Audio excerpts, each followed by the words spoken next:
Ireland is Nuke here with Marco Cappelli, winemaker and consultant for several wineries in the Sierra Foothills. Yes. Braised short ribs, although you can use any sort of meat. In tasting this wine, it has a lot of like nutty character, caramel, toffee, tobacco. And so I thought it would pair well with something like curry. So this dish is braised short ribs with some curry powder, and I just buy curry powder from the store. And then I threw in some star anise because I like that flavor, and I wanted to give it some high note lift to it.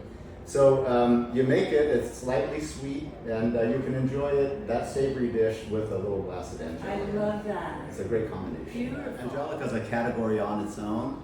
It's grape juice that's been fortified with brandy, so no fermentation. I've been making it for 30 years now.